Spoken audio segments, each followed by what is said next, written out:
ప్రసిద్ధ నటులు రచయిత అయిన రావి కొండలరావు గారు రచించిన మరో కథ నిరుద్యోగ పర్వం గురించి ఇప్పుడు మనం తెలుసుకుందాం.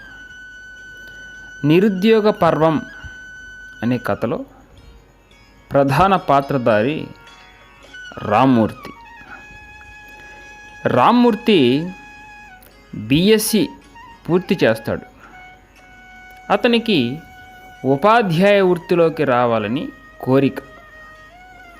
ఏం చేయాలని తండ్రిని అడుగుతాడు.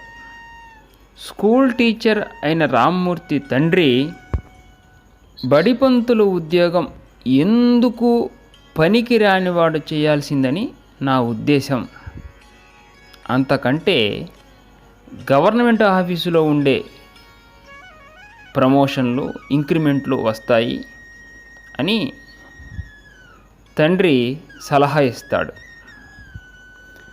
రామ్మూర్తి మేనమామ రామ్మూర్తిని ఉద్దేశించి, ఎందుకురా ప్రతి వాడికి గవర్నమెంట్ ఉద్యోగాలు, గుమ్మస్తాగిరి మాత్రం చేయకు, ఏ పత్రిక ఆఫీసులోనో సబ్ ఎడిటర్గా ఉద్యోగం చేయి, మంచి జీతం వస్తుంది అని ఉత్తరం రాస్తాడు. రామ్మూర్తి కాలేజీల్లో నాటకాల్లో వేషాలు వేసేవాడు. బహుమానాలు సంపాదించాడు. స్నేహితులంతా చదువు, సంస్కారం, అందం అన్నీ ఉన్నాయి, నాటకాల్లో అనుభవం కూడా ఉంది కాబట్టి సినిమా పరిశ్రమలో చేరమని సలహా ఇస్తారు. ఇది రామ్మూర్తికి భలేగా నచ్చుతుంది.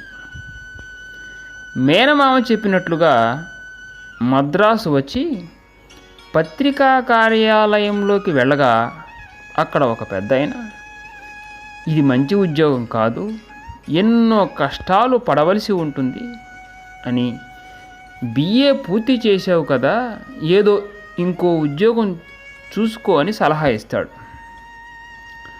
సినిమా డైరెక్టర్ని కలుస్తాడు.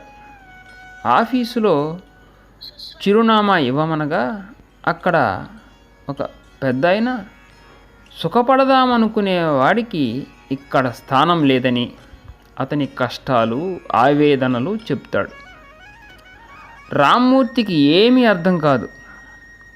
వాళ్ళు చేసే ఉద్యోగాలు కాక ప్రతి వాడికి ఎదుటివాడి ఉద్యోగం ఎండమావుల్లా కనిపిస్తుందా? అయితే ఆత్మలను చంపుకొని వీళ్ళంతా ఎందుకు చేస్తున్నారు ఈ ఉద్యోగాలు అని ఈ కథలో రచయిత ప్రశ్నిస్తాడు.